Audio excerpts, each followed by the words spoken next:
രവി സാറല്ലേ? ആ രവിയേട്ടൻ ബാങ്കിൽ പോയിരിക്കാം. നല്ല കണ്ടുപരിചയം തോന്നുന്നുണ്ടല്ലോ. അല്ല, ഞാൻ ഇവിടെ അടുത്തുള്ളതാ. രവിയേട്ടൻ കാണാനാണോ? അതെ അതെ. ഇപ്പൊ ഇല്ല, ബാങ്കിൽ പോയിരിക്കാണ്. എന്തെങ്കിലും പറയണ്ടെങ്കിൽ പറഞ്ഞാൽ മതി, ഞാൻ പറഞ്ഞോളാം.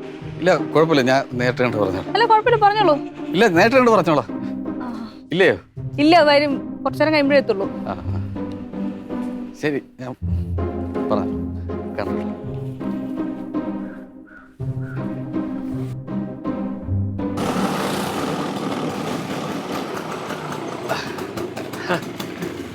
സാറേ, ശ്രീകുമാർ എന്ത് ഇവിടെ? അല്ല സാറേ, ഞാൻ സാറിന് തിരക്കി വീട്ടിൽ പോയിരുന്നു. കൊറേ നാളായി കണ്ടിട്ട്.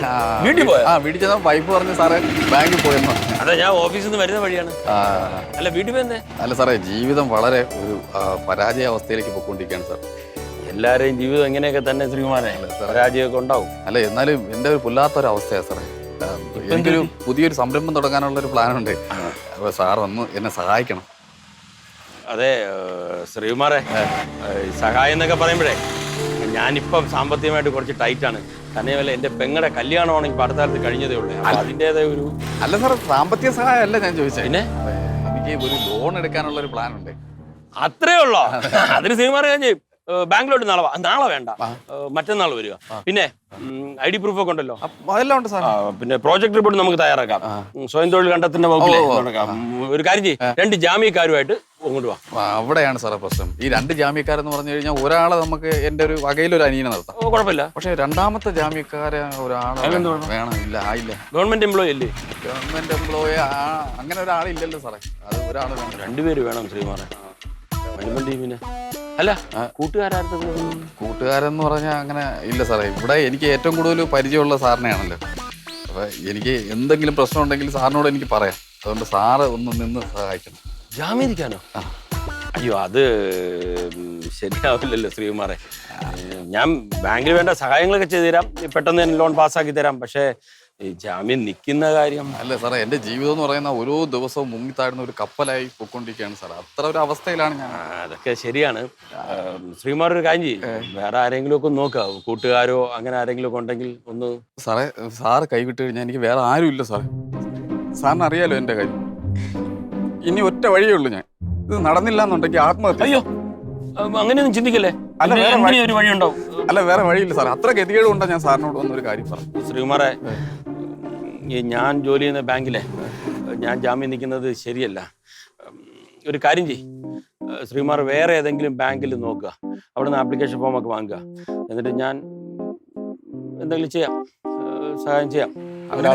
അങ്ങനെ ചെയ്താൽ മതിയല്ലേ? അങ്ങനെ ചെയ്യാം. വേറെ ഏതെങ്കിലും ബാങ്കിലെ ആപ്ലിക്കേഷൻ ഫോം വാങ്ങിയിട്ട് നമുക്ക് ചെയ്യാം. സാറേ, സാറ് ദൈവമാണ് സാറേ. സത്യം, എനിക്കത് എൻ്റെ ജീവിതത്തിൽ എന്നെ ഇത്രയും സഹായിച്ച വേറെ ആരുമില്ല സാർ. എനിക്കതൊക്കെ സഹായിക്കണ്ടേ ജീവിതത്തിൽ? അതാണല്ലോ നമ്മുടെ ലക്ഷ്യം ജീവിതത്തിൽ. അതെ, വിഷമിക്കാതെ. ശരി സാർ. വേറെ ചിന്തയൊന്നും വേണ്ട കേട്ടോ. ഇല്ല സാറേ, ഇത് റെഡിയായി കഴിഞ്ഞ കാര്യങ്ങളൊക്കെ ആവില്ലേ സാറേ? അതെ, എന്നാ ഞാൻ അങ്ങോട്ട്. സന്തോഷം സാറേ. ശരി. ഇല്ല, ഞാൻ വിളിച്ചോളാം സാർ. ശരി.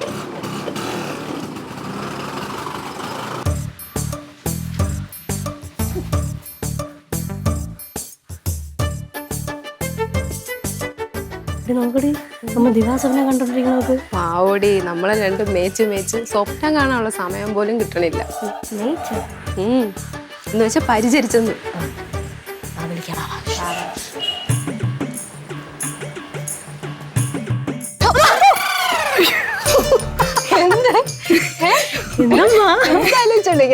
എന്റെ മക്കളെ, അച്ഛൻ അന്വേഷിച്ച ഒരാള് വന്ന് ഞാൻ പറഞ്ഞ രവിയേട്ടൻ ബാങ്കിലാണ്, എന്താ കാര്യം ചോദിച്ചപ്പോഴേ ഇല്ല, അച്ഛനോട് നേരിട്ട് പറഞ്ഞോളാന്ന്.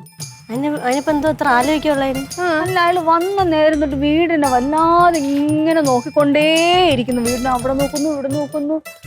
എനിക്കെന്തോ ഒരു അയ്യേ, അത്രേ ഉള്ള. അത് നമ്മുടെ വീടിന്റെ ഭംഗിയൊക്കെ ആസ്വദിച്ചോണ്ടിരുന്നായിരിക്കും. അല്ലാതെ പിന്നെ എന്തോന്നു? എന്തമ്മ, എന്ത് കാര്യത്തിന് അമ്മയ്ക്ക് സംശയമാണല്ലോ. എന്തോ പിള്ളേരെ പറയുന്നത്, സംശയമൊന്നും അല്ലത്. പിന്നെ റിങ്കി, അമ്മയുടെ കുറ്റാന്വേഷണം മനസ്സിൽ ഇങ്ങനെ തളർത്തി കിടക്കുന്നത്. അമ്മ അന്വേഷിക്കാം, എന്തെങ്കിലും ഉണ്ടാവും, അല്ല ചാത്തൻ സേവ വല്ലതും ആയിരിക്കും. ഓടി എവിടുന്ന്? ആ നോട്ടം അത്ര പന്തേടില്ല. എനിക്ക് എന്തോ ഒരു വല്ലാത്ത ടെൻഷൻ മാതിരി, ഒരു വല്ലാത്ത നോട്ടം വീടിന്. ഇങ്ങനെയൊക്കെ നോക്കുവോ വീടിനാരെങ്കിലും? അച്ഛൻ വരും.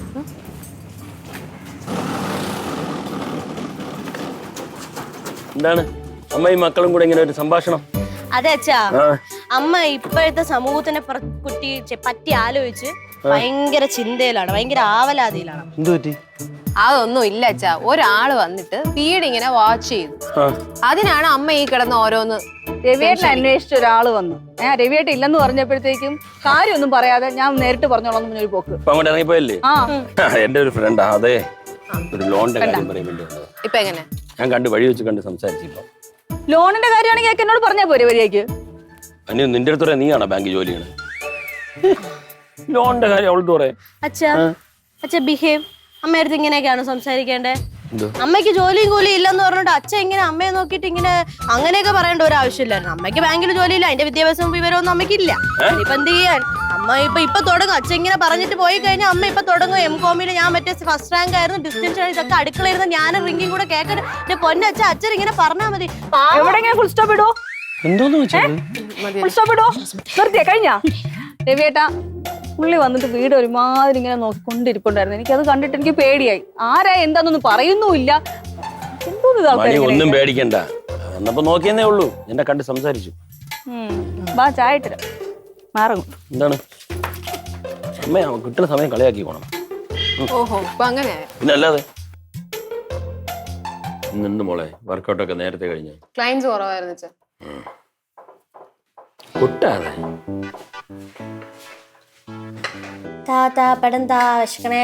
എന്തുവാടേ ആക്രാന്തം? ആ താങ്ക് യു.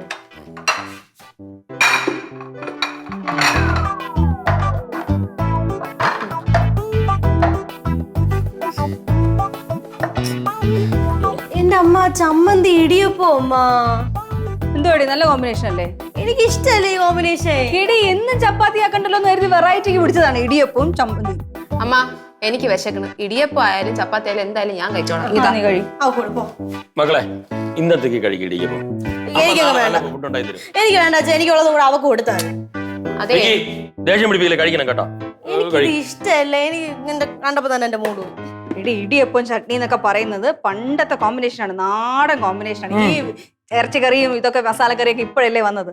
കഴിച്ചു നോക്കെ, ഇടയ്ക്കിടയ്ക്ക് സിമ്പിൾ ആയിട്ടുള്ള ഫുഡൊക്കെ കഴിക്കണം. കഴിക്കുമോളെ ഒക്കെ ഉണ്ടായിരുന്നു കഴിക്കാൻ. ഇത് എന്തോന്ന് ഇത് ചമ്മന്തി ഇടിയപ്പോ?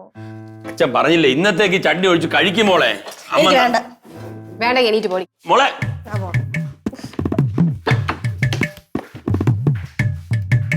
എനിക്ക് വിശക്കണം. എന്തോന്ന് മണി, നിനക്ക് അറിഞ്ഞൂടെ അവൾക്ക് ഇടിയപ്പൊന്നും ഇഷ്ടമല്ലെന്ന്? ഒരു ചപ്പാത്തി കൊണ്ടുപോയി കൊടുത്തിട്ടേ. മാത്രമല്ല ഇപ്പൊ അവള് ഡയറ്റ് കൺട്രോൾ ചെയ്യണമെന്ന് പറഞ്ഞ് ഗോതമ്പല്ലേ കഴിക്കണം എന്ന് പറഞ്ഞത്. അവള് ഡയറ്റ് എന്ന് പറഞ്ഞാൽ അവള് ഡയറ്റ് ചെയ്യുന്നുണ്ടോ? ചപ്പാത്തി ആണെങ്കിൽ അവള് 10-12 ഒരുമിച്ചിരുന്ന് കഴിക്കും. അമ്മ പറഞ്ഞത് ശരിയാണ്. ഞാൻ ഈ ഭക്ഷണത്തിന് മുമ്പ് ഇങ്ങനെ പിണങ്ങി പോവേന്നുമില്ല. അവൾക്ക് ഈ ഇടയായിട്ട് ഭയങ്കര അഹങ്കാരമാണ്. പോച്ചേ, എന്ത് പോച്ചേ? രവിയേട്ടൻ കഴിക്കണില്ലേ? ഞാൻ കഴിക്കുന്നുണ്ട്. ഞാൻ അവളെ വിളിച്ചോണ്ടിരാം. അവള് വിശന്ന് കിടക്കണ്ടേ. എന്ത് അവള് വേണമെങ്കിൽ വന്ന് കഴിക്കട്ടെ. രവിയേട്ടൻ വേറെ പണിയൊന്നുമില്ലേ? ഇങ്ങനെ കൊഞ്ചാൻ നിന്ന് കഴിഞ്ഞാൽ അതിനൊക്കെ വളയിട്ട് കൊടുക്കണതിന്റെ ആവശ്യം തോന്നുന്നു. ഇരുന്ന് കഴിക്കാൻ നോക്ക്. ഇരിക്കാൻ കഴിക്കേ. മോളെ. ഓ, മോള് കഴിക്കാത്തതിൽ ഇനി അച്ഛന് ഭയങ്കര ദയവ് ദാക്ഷിണ്യം.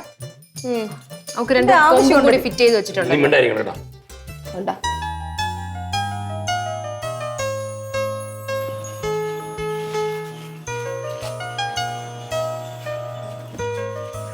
രവി സാറുണ്ടോ? ആ, രവിയുടെ ബാങ്കിൽ പോയി. ആണല്ലേ? അല്ല, വിളിച്ചിരുന്നു. അപ്പൊ ഇവിടെ ഉണ്ടാവും, വരാൻ പറഞ്ഞിരുന്നു. ആ, ഇന്ന് ഉച്ചക്ക് ലീവ് എടുത്തിട്ട് വരുന്നു പറഞ്ഞിരുന്നു. പക്ഷെ ഇതുവരെ എത്തിയില്ല. അത് ശരി. ലോണിന്റെ കാര്യമല്ലേ? അതെ അതെ. ബാങ്കിൽ പോയാൽ മതിയായിരുന്നല്ലോ.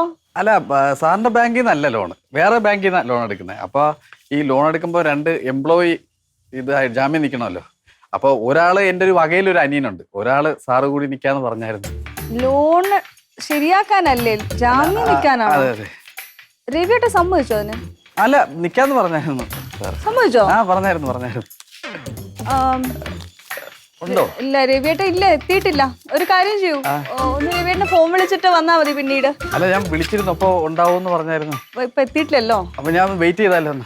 വെയിറ്റ് ചെയ്യാം. അല്ല, വേണ്ട, പോയിട്ടേ കുറച്ചു നേരം കഴിഞ്ഞ് ഞാൻ രവിയേട്ടൻ വരുമ്പോ വിളിക്കാൻ പറയാം. അങ്ങനെയാണെങ്കിൽ അല്ലെ, ഞാൻ വെയിറ്റ് ചെയ്തിട്ട് വിളിച്ചാലോ? അല്ല, പോയിട്ട് പിന്നെ വരൂ, വെറുതെ കാത്തിരിക്കണ്ടല്ലോ. എപ്പോ വരും, സമയമൊക്കെ ലേറ്റ് ആയാൽ നമുക്ക് അറിയത്തില്ലല്ലോ. ആണല്ലേ? അല്ല, വിളിച്ചപ്പോ വരാൻ പറഞ്ഞായിരുന്നു. ഒരു അരമണിക്കൂർ കഴിഞ്ഞിട്ടേ ഒന്നുകൂടെ വിളിച്ചിട്ട് വന്നാ മതി. ശരി ശരി, അത് മതിയല്ലേ?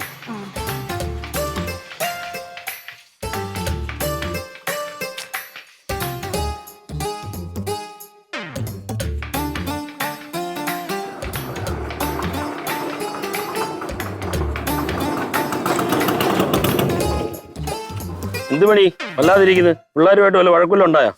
രവിയേട്ട ഇപ്പൊ കള്ളം പറയാനും തുടങ്ങിയല്ലേ? കള്ളോ? രവിയേട്ടന്റെ കൂട്ടുകാരൻ എന്തിനു വന്നെന്ന് പറഞ്ഞേ? ആര്? രവിയേട്ടന്റെ കൂട്ടുകാരൻ ബാങ്കിന്റെ കാര്യത്തിനൊന്നും പറഞ്ഞ് വന്നത്. ആ ലോണിന് കള്ളം പറയാൻ തുടങ്ങിയല്ലേ എന്റെ അടുത്ത്? എന്ത് ലോണിന് ജാമ്യം നിക്കാന്ന് പറഞ്ഞ? ഞാൻ ഒന്ന് ഫ്രഷ് ആവട്ടെ പണി.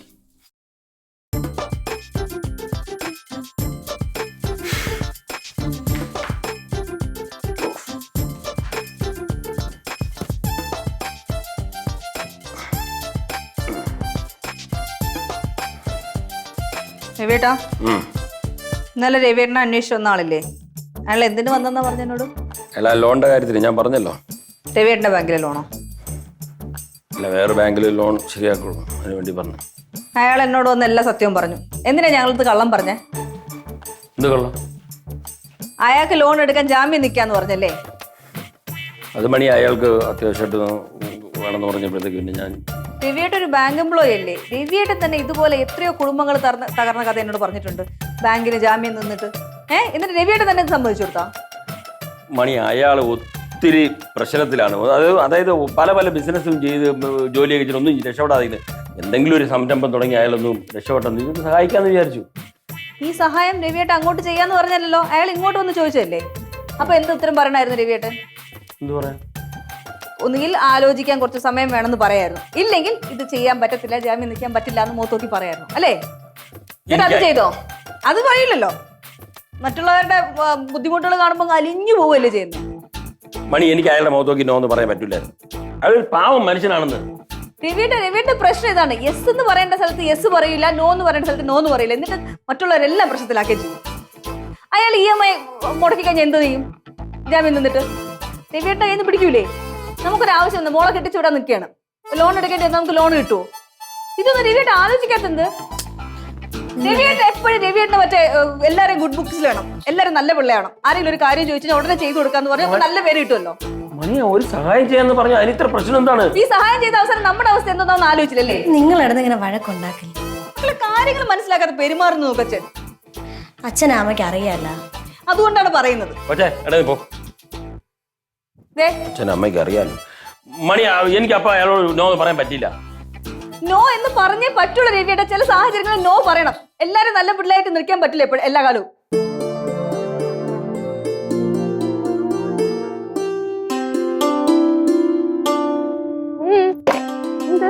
വിഷമിച്ചിരിക്കണേ? അതെ, അച്ഛനും അമ്മയും കൂടെ ഭയങ്കര വഴക്ക്. എന്ത് വഴക്ക്? ഇന്നലെ ഒരാള് വന്നില്ലേ ഇവിടെ അച്ഛനെ തിരക്കി. അയാൾ എന്തിനാ വന്നതെന്ന് അറിയോ? എന്തോ അച്ഛൻ അയാളെന്തോ ലോൺ എന്തോ എടുക്കണ്, അതിൽ അച്ഛൻ ജാമ്യത്തിന് നിൽക്കണോന്ന് പറയാൻ വേണ്ടിട്ടാണ് വന്നത്. എന്നിട്ട് അച്ഛൻ എന്തോ പറഞ്ഞു? അച്ഛൻ കയറിയേക്കുകയും ചെയ്തു. അച്ഛന്റെ സ്വഭാവം നിനക്കറിയാല്ല, എന്ത് വന്നാലും ആരെന്ത് ചോദിച്ചാലും നോ എന്ന് പറയാനെന്ന് അച്ഛൻ അറിഞ്ഞൂടാ. അച്ഛന്റെ പ്രകൃതമാണല്ലോ. അച്ഛനങ്ങ് കയറിയേറ്റു. എന്നിട്ട് എന്തോന്ന് ഇപ്പൊ അതിന്റെ പേരിൽ രണ്ടുപേരും കൂടെ വഴക്ക്. എടി ഇതൊക്കെ ഏറ്റു കഴിഞ്ഞാൽ തലയിലാവും കേട്ടാ. പിന്നെ ഒന്നാമത് അത് എത്രയോ തുകയാന്നൊക്കെ പറയണ കേട്ടോ. അത് എങ്ങാനും ആ പുള്ളിക്കാരെ അടച്ചില്ലെങ്കിൽ അച്ഛൻ അടയ്ക്കേണ്ടി വരും. നമ്മുടെ ഈ സിറ്റുവേഷനിൽ അച്ഛനും അവര് വള്ളിക്കേസൊക്കെ പിടിച്ചു കഴിഞ്ഞാൽ വയ്യ എനിക്ക്. നീ പറഞ്ഞു കോംപ്രമൈസ് ചെയ്തത്? ഞാന് എനിക്കങ്ങ് വയ്യ. നമുക്ക് പോയി സംസാരിക്കാം. നീ വാ.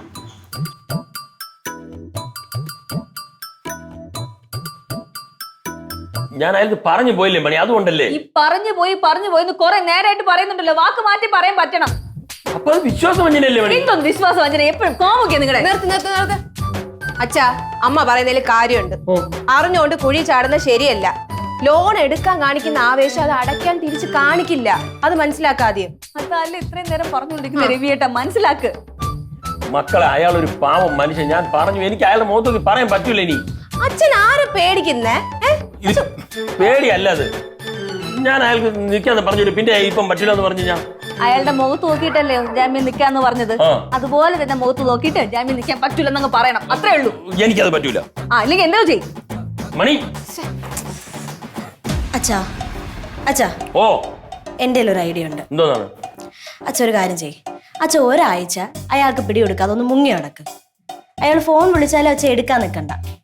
അപ്പൊ അയാൾ വിചാരിച്ചോളും അച്ഛ അയാളെ തേച്ചെന്ന്. അങ്ങനെ അയാൾ അങ്ങ് പൊക്കോളും. ആ അതൊന്നും പറ്റൂല.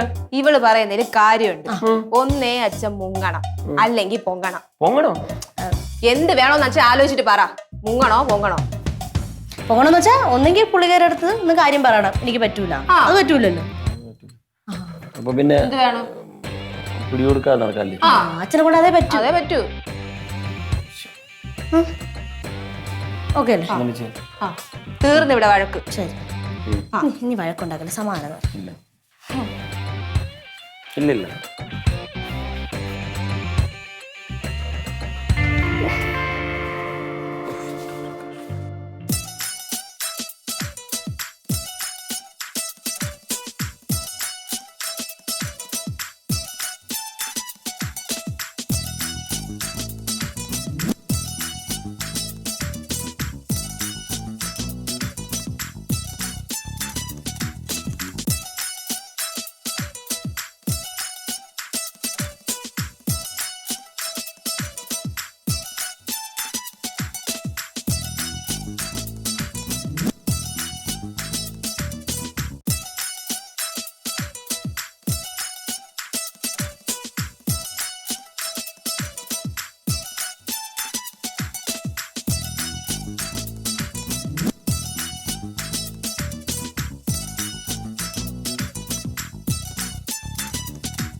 അച്ഛൻ ഒരു കാര്യം ചെയ്യും. അച്ഛൻ ഒരാഴ്ച അയാൾക്ക് പിടികൊടുക്കാതെ ഒന്ന് മുങ്ങി നടക്ക്.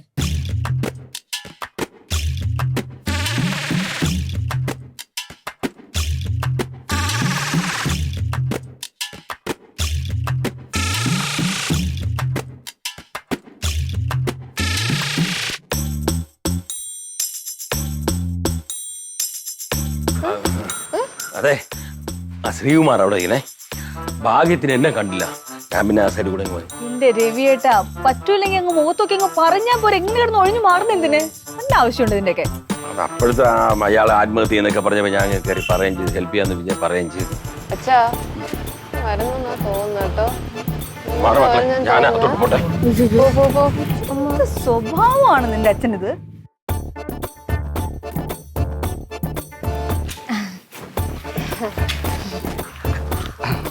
സാറില്ലേ? അച്ഛൻ നാട്ടിൽ പോയി, ഒരാഴ്ച കഴിഞ്ഞേ വരുള്ളൂ. വണ്ടി ബസ്സിലാ പോയത്. അതെ. അല്ല, ഞാൻ വിളിച്ചിട്ടും പുള്ളി എടുക്കുന്നില്ല, ഫോൺ എടുക്കുന്നില്ല. കേട്ട് കാണൂല. യാത്രയിലൊക്കെ അല്ലേ. മതി, കള്ളം പറഞ്ഞത് മതി. അതെ, ഒരു സത്യം പറഞ്ഞ വിഷമാവരുത്. രവിയേട്ടൻ എങ്ങും പോയിട്ടില്ല, ഇവിടെ തന്നെ ഉണ്ട്. നിങ്ങളോടെ നോ പറയാനുള്ള മടി കാരണമാണ് നിങ്ങളുടെ മുന്നിൽ നിന്ന് ഒഴിഞ്ഞു മാറുന്നത്. വിഷമം തോന്നരുത്. രവിയേട്ടൻ എല്ലാവരും സഹായിക്കണം എന്ന് ആഗ്രഹമുള്ള ഒരു മനസ്സാണ്. പക്ഷെ ഇപ്പോഴത്തെ അവസ്ഥയിൽ നിങ്ങൾക്ക് വേണ്ടി ജാമ്യം നിന്ന് കഴിഞ്ഞാൽ ഞങ്ങൾക്ക് പ്രശ്നങ്ങളുണ്ടാവും. അല്ല, പറ്റില്ല എന്നുണ്ടെങ്കിൽ പുള്ളി പറ്റില്ല എന്ന് പറഞ്ഞാൽ മതിയായിരുന്നു. ഞാൻ ആ പ്രതീക്ഷയിലാണ് നമ്മുടെ കാര്യങ്ങൾ കണക്കൂട്ടിയത്. രവിയേട്ടന്റെ സ്വഭാവം അങ്ങനെയാണ്. രവിയേട്ടൻ ആരോടും നോ പറയാൻ പറ്റത്തില്ല. എല്ലാവർക്കും എന്തെങ്കിലും ഉപകാരം ചെയ്യണമെന്ന് മാത്രമേ ആഗ്രഹമുള്ളൂ. അപ്പൊ സ്വന്തം കാര്യങ്ങൾ മറന്നിട്ടാണ് ആ യെസ് പറയുന്നത്. ഇപ്പൊ തന്നെ മോളുടെ കല്യാണം നടത്തണം എന്ന് ഞങ്ങൾ പ്ലാൻ ചെയ്യാണ്. അപ്പൊ കല്യാണം നടക്കണം എന്നുണ്ടെങ്കിൽ ഞങ്ങൾക്കൊരു ലോണൊക്കെ എടുക്കേണ്ടി വരും. ഈ ലോണിന് വേണ്ടി ജാമ്യം നിന്ന് കഴിഞ്ഞാൽ ഞങ്ങൾക്ക് പിന്നെ വേറെ ലോൺ കിട്ടൂല. സഹോദരന് കാര്യങ്ങളും മനസ്സിലാവുമല്ലോ അല്ലേ? അല്ല, മനസ്സിലാവും. എന്നാലും സാർ അങ്ങനെ പറഞ്ഞപ്പോൾ ഒരുപാട് പ്രതീക്ഷ. നമ്മുടെ ജീവിതം അങ്ങനെ ഒരു ദിവസവും പ്രതീക്ഷകളിലാണല്ലോ മുമ്പോട്ട് പോകുന്നത്. പറഞ്ഞിരുന്നാ മതി സാറിനോട്. രവിയേട്ടനോട് പറഞ്ഞിട്ടേ വേറെ എന്തെങ്കിലും വഴി ഉണ്ടാക്കാൻ പറ്റുമോ ഞാൻ നോക്കട്ടെ. ശരി, വിഷമാവരുത് കേട്ടോ. ഇല്ലില്ല, കുഴപ്പമില്ല. ക്ഷമിക്കണം. സാരമില്ല സാരമില്ല, പറഞ്ഞിരുന്നാ മതി. അടുത്ത് ഇങ്ങനെ പറയണ്ടെന്ന് പറയാം. പാവല്ലേ പിള്ളേരെ, പച്ചങ്ങാൻ അദ്ദേഹത്തിന്റെ മനസ്സ് എത്ര വിഷമിച്ചു. ഒരിക്കലും നിങ്ങൾ ഇതുപോലെ ആവരുത് കേട്ടോ. ആരോടെങ്കിലും എന്തെങ്കിലും പറയാനുണ്ടെങ്കിൽ കൃത്യമായിട്ട് അവരുടെ മുഖത്ത് നോക്കി പറയണം. ഇപ്പൊ ആ ഒരു നോ പറയാൻ പഠിച്ചിട്ട് അദ്ദേഹത്തിന് എന്തോരം വിഷമം നമ്മൾ ഉണ്ടാക്കി. സിറ്റുവേഷൻസ് വരുമ്പോഴത്തേക്കും അപ്രിയ സത്യമാണെങ്കിൽ അത് മുഖത്ത് നോക്കി പറയുക, അല്ലാതെ ഒരാൾക്ക് പ്രതീക്ഷ കൊടുക്കരുത് കേട്ടോ. ഒരിക്കലും ഒരു കാര്യത്തിലും കേട്ടോ. ശ്രദ്ധിക്കേണ്ട കാര്യമാണ് നമ്മളത്. ഒരു നിമിഷം ഒരു അപ്രിയ സത്യം പറയുമ്പോൾ ഒരു വിഷമം ഉണ്ടാവും. പക്ഷെ അത് കഴിയുമ്പോൾ നമ്മളൊരു വലിയ നല്ല കാര്യം ചെയ്തതായിട്ടൊരു ഫീൽ ചെയ്യും നമുക്ക്. അപ്പൊ ആർക്കും പ്രതീക്ഷകൾ കൊടുക്കരുത്.